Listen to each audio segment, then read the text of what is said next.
que es el tema educativo. Nos vamos a dar un pequeño resumen de cómo vamos en la cuestión educativa y sobre todo también cómo vamos a atender a la generación 2022 de normalistas recién egresados, es decir, los que acaban de egresar en julio. Nos va a explicar la doctora Yaraví qué se está haciendo y también les vamos a presentar cómo funciona o cómo funcionaba, cómo operaban el huachicol de las plazas educativas, cómo funcionaba el cártel de la venta de plazas paso a paso, que es un diagrama muy interesante. Yo le doy la palabra a la doctora para que nos lo explique. Muy buenos días a todos y a todas. Con su permiso, gobernador, efectivamente, ¿cómo operaban? Porque eso es cosa del pasado. En esta administración, el gobernador nos tiene muy vigilados con este asunto, porque es un compromiso del Estado con la federación, y bueno, estamos todos comprometidos. También importante señalar, gobernador, que todos estamos trabajando de manera muy unida, todos jalando hacia el mismo lado, que es hacia adelante, jamás hacia atrás. Entonces, es mentira que en la Secretaría de Educación estamos divididos, todos estamos trabajando para luchar contra la comercialización justamente de la educación. Por eso es en pasado este tema de la venta de plazas en el sector educativo. Anteriormente, ¿cuánto costaban las plazas? ¿Cuánto pagaba la gente que estaba interesada en adquirir una plaza? Las asignaciones de hora por secundaria, pues 15,000 pesos cada hora. Recordemos que los maestros de educación secundaria, tanto de secundarias generales, técnicas como de telesecundarias, pues su carga horaria se va complementando conforme van concursando. Entonces, anteriormente, cada una de esas horas costaba 15,000 pesos. El cambio por centro de trabajo de 60 a 70,000 pesos que pagaba cada uno de los maestros por realizar justamente este trámite sin que tuviera ningún apego a la ley, ninguna normatividad, lo que les generaba después pues problemas al momento de tener que comprar, de tener que cobrar su salario cada quincena. Las plazas administrativas también ya hemos puesto un candado en ellas, indicación del señor gobernador, que se repartan justamente conforme a la necesidad del servicio, pero también generando un apoyo y una ayuda a las familias que más requieren en cada una de las comunidades. Hay gente que está buscando justamente ser intendente, que está buscando ser secretario, pues apoyo administrativo en cada una de las comunidades. Entonces se está generando también esta posibilidad de empleos en cada una de las comunidades. Y las plazas docentes desde 300,000, 350,000 pesos hasta 400,000 pesos.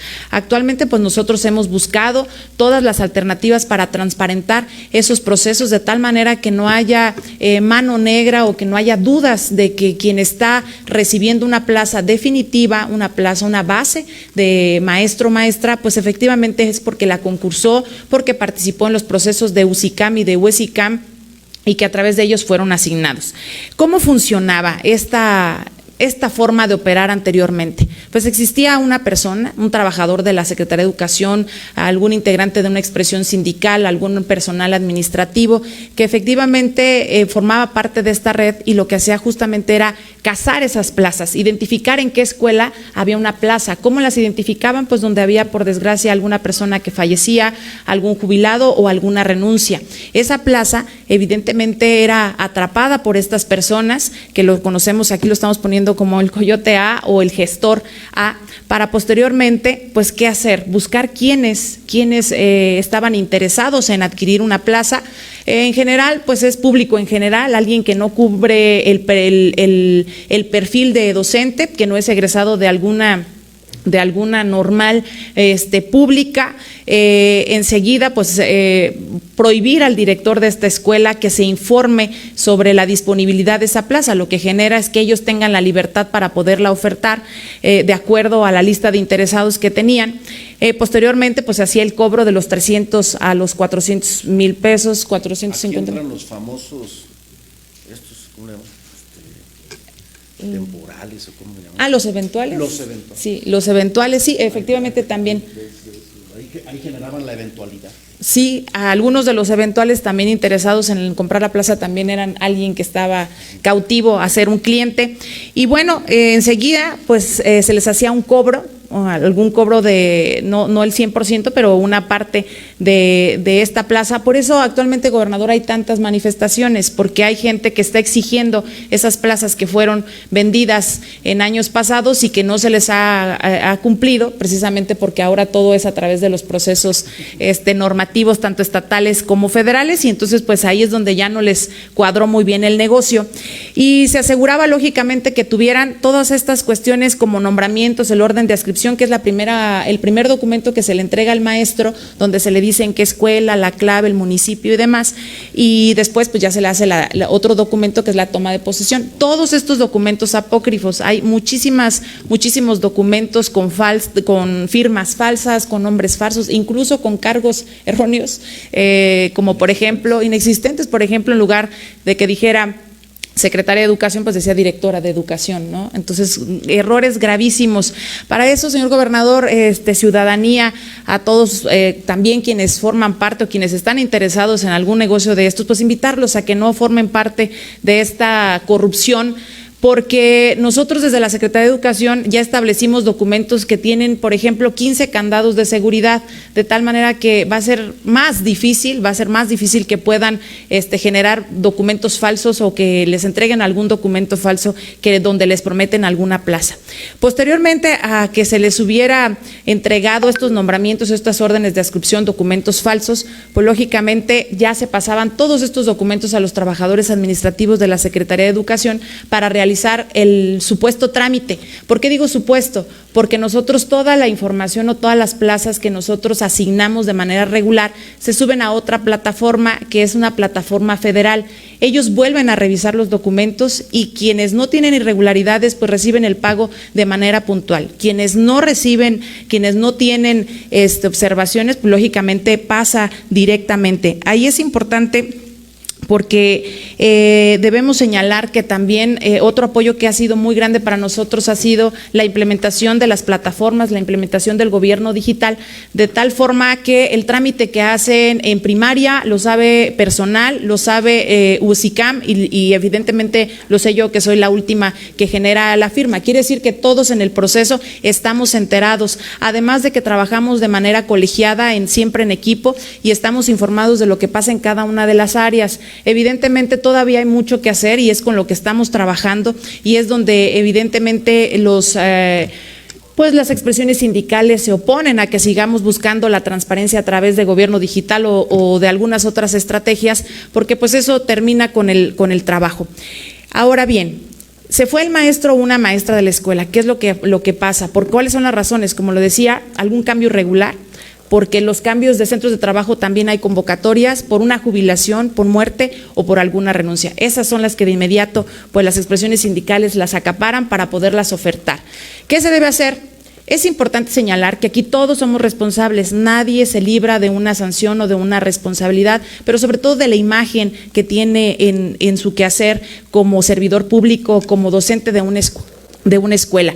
El director, inmediatamente en cuanto haya alguna de estas razones, la falta de algún maestro por alguna de estas razones, debe informar inmediatamente al nivel preescolar, primaria, secundaria, educación física o educación indígena, dependiendo de dónde esté haciendo falta esta plaza.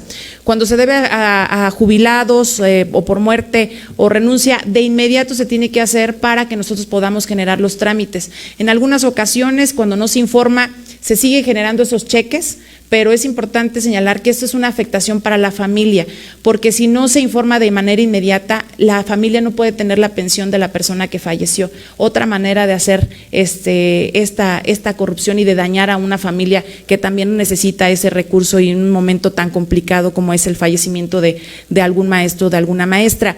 Cuando se retira por cambio, se hace únicamente a través de las plataformas de UCICAM o de UCICAM, que es justamente la unidad que se encarga de todos estos procesos que van relacionados con asignación de horas, con asignación de plazas y lógicamente con cambios de centros de trabajo, promociones horizontal, vertical en el término federal.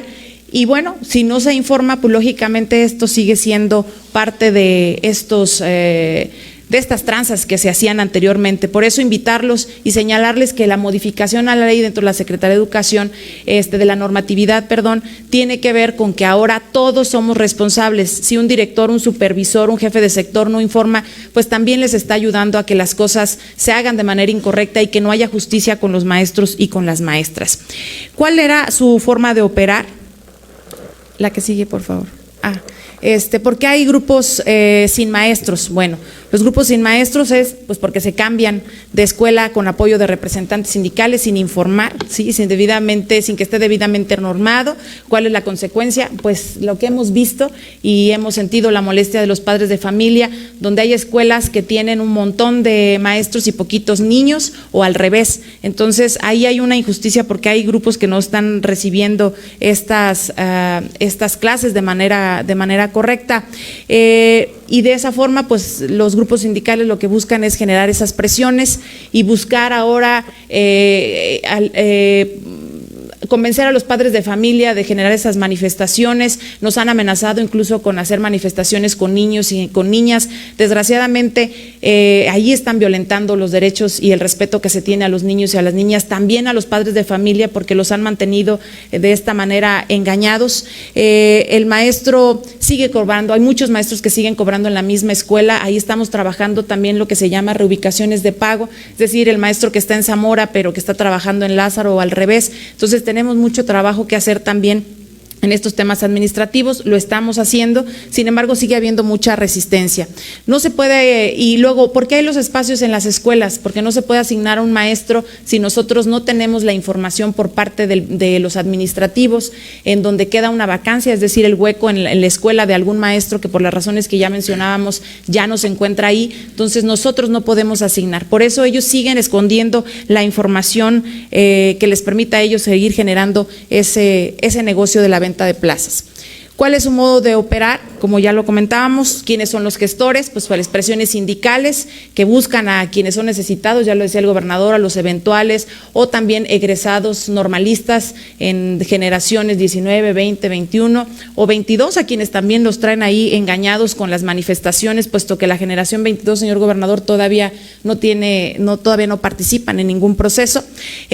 Nos evitan que conozcamos de las vacancias, no se entregan las plantillas de los docentes en las escuelas. Hemos avanzado con apoyo justamente y agradecer públicamente, gobernador, a los presidentes municipales que también han apoyado muchísimo a esta transparencia y a esta rendición de cuentas, exigiéndoles el transparentar el número de escuelas, el número de maestros con los que se encuentran en el municipio. Hemos estado haciendo un ejercicio con muchos de ellos de cruzar la información de cuántas escuelas, cuántos maestros y cuántos fueron asignados, de tal manera que no ejerzan tanta presión también en esta primera ventanilla que son las presidencias municipales, y seguiremos trabajando de esa manera. Al igual con los regidores de educación que forman parte del Cabildo, también hemos estado informando. No se pueden concursar las plazas vacantes como lo podemos señalar. Y pues cuando se asignan maestros, desgraciadamente no los reciben. Ya a brincos diéramos que fuera con son de paz, pero algunos es incluso con violencia, con las amenazas que tienen ahí. Desgraciadamente ahí los únicos que toman la mala imagen o ese comportamiento agresivo pues son los niños, a quienes estamos otra vez mostrando un comportamiento de violencia y no de paz, que es lo que tenemos que buscar todos los días. Ahorita, ¿cuál es la situación? Siguen todavía grupos sin docentes, hay maestros que no se pueden cambiar porque aunque tienen derecho, pues ya otros ya los cambiaron de manera irregular y no tenemos la forma de moverlos hasta que no podamos organizar bien los espacios y tengamos la información de las vacancias de estos espacios libres en las escuelas. Hay escuelas urbanas con más maestros en nómina que alumnos, ¿no? Entonces ahí estamos identificando quién cobra en cada escuela y si no cobra ahí, en qué escuela está, pero efectivamente que sí esté prestando un servicio, no únicamente que esté cobrando el salario. Ahí es importante señalar que los grupos, por ejemplo, en zona urbana está permitido tener 25 niños y en la zona rural 20, entonces también estamos cuidando toda esta parte, que el interés primordial pues es que los niños y las niñas tengan educación, que no les falte clases después de estos casi 2 años que estuvimos fuera de las aulas. Pero no solamente es la crítica, sino que, y encontrar lo malo, sino también cuál es nuestra responsabilidad. Eso nos ha encargado mucho el gobernador. No solamente es, a ver, esto está mal y ahí se queda, no, cuál es nuestra responsabilidad como funcionarios dentro de la administración para mejorar y enderezar la ruta, que nosotros podamos, de las debilidades que hemos encontrado, pues podamos fortalecer los procesos y que las amenazas nosotros busquemos las alternativas para que sean oportunidades de mejorar el sistema educativo. Y hemos hecho lo más apegado posible los procesos a UCICAM en los tiempos que nos han establecido la Federación. Hemos establecido esquemas de revisión de claves no docentes.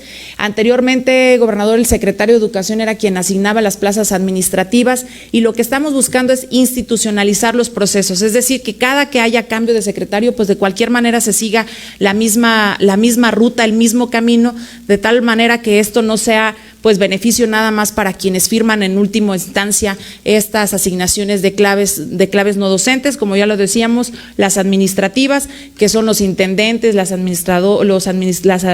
secretarias, los prefectos, y se están asignando de acuerdo a donde se necesite en la comunidad y a las escuelas que requieren, ¿no? Se estableció un comité de ética que también ha estado funcionando bastante bien. El asunto es que todo lo hacemos en equipo, de tal forma que no hay ningún proceso que realice una sola persona, para que no haya malentendidos ni haya ninguna cuestión que tengamos que lamentar en el futuro y que nos prohíba seguir avanzando. De igual forma hemos estado trabajando y hemos avanzado en el gobierno digital.